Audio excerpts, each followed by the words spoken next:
বিকালের নাস্তায় বা গরম ভাতের সাথে বেগুনি কার কার ভালো লাগে? আমার কিন্তু অনেক ভালো লাগে। তাই আজকে শেয়ার করলাম গরম গরম মুচমুচে বেগুনি। আর এমনভাবে তৈরি করব এই বেগুনিটা আপনারা কিন্তু ঘন্টা ২ এক রেখেও এরকম মুচমুচে খেতে পারবেন। পুরো টিপস সহ আজকে বেগুনের রেসিপিটা শেয়ার করেছি। আশা করছি আপনাদের খুবই ভালো লাগবে। চলুন দেখে নেওয়া যাক ঝটপট এই বেগুনির রেসিপিটা। বেগুনগুলো তৈরি করার জন্য প্রথমে আমি এখানে দুটো বেগুন নিয়েছি। আর কীরকম বেগুন নিয়েছি আপনারা দেখেই বুঝতে পারছেন। আর এই বেগুনগুলো এখন আমি স্লাইস করে কেটে নেব।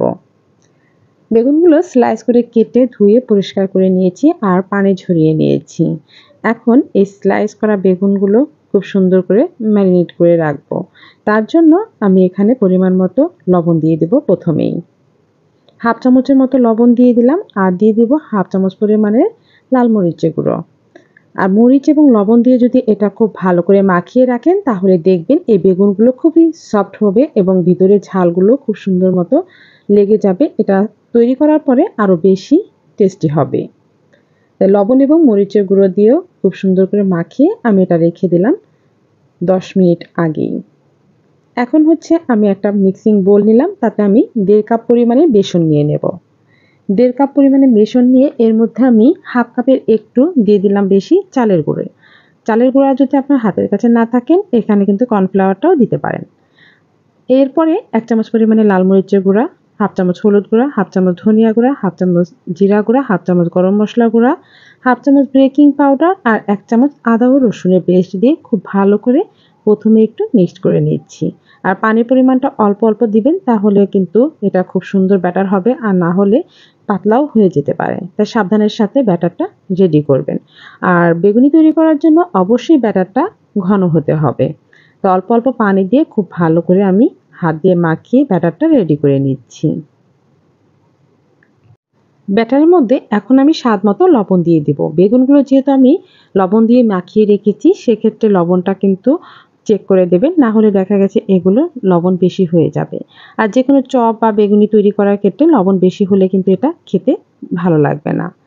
বেগুনি তৈরি করার ক্ষেত্রে এর ব্যাটারটা কিন্তু এরকম ঘনত্ব হতে হবে এবং আঙুল যদি এভাবে ভেজানো যায় তাহলে এরকম মোটা একটা পুর হতে হবে, তাহলে বুঝতে হবে বেগুনি তৈরি করার জন্য ব্যাটারটা একদম রেডি।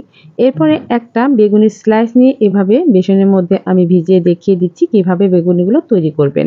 আর দেখতেই পাচ্ছেন বেগুনের সাথে কিন্তু পুরো ব্যাটারটা লেগে আছে। অন্যদিকে চুলায় আমি ফ্রাই প্যান বসিয়ে দিয়ে তাতে বেশি করে তেল দিয়ে দিয়েছি আর তেলটা খুব ভালো করে গরম করে নেবেন প্রথমেই। এরপরে একটা একটা করে বেগুনি স্লাইস এভাবে বেসনের মধ্যে দিয়ে ভিজিয়ে তেলের মধ্যে দিয়ে দিতে হবে। আর বেগুনি তৈরি করা কিন্তু একদমই সহজ। আর যে ডিশটার কথা বলেছিলাম চালের গুঁড়ি, যে চালের গুঁড়িটা আমি এই বেসনের মধ্যে অ্যাড করেছি, এতে করে কিন্তু বেগুনিগুলো অনেক মুচমুচে হবে। আর এর মধ্যে আমি দিয়ে দিয়েছিলাম একটু বেকিং পাউডার। বেকিং পাউডার দেওয়ার কারণেও কিন্তু বেগুনিগুলো খুবই মুচমুচে হয়।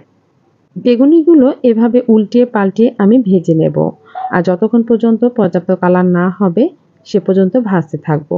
প্রথমেই চুলার আঁচটা বাড়িয়ে তেলটা খুব ভালো করে গরম করে এরপরে চুলার আঁচটা মিডিয়াম হিটে রেখে বেগুনিগুলো ভেজে নিতে হবে।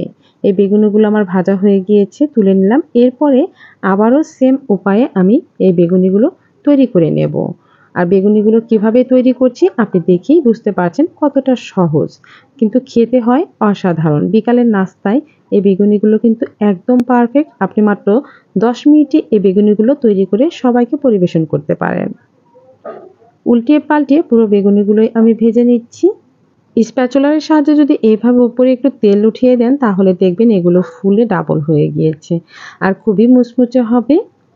সেমভাবেই সবগুলো বেগুনি আমি তৈরি করে তেল ঝরিয়ে উঠিয়ে নিচ্ছি।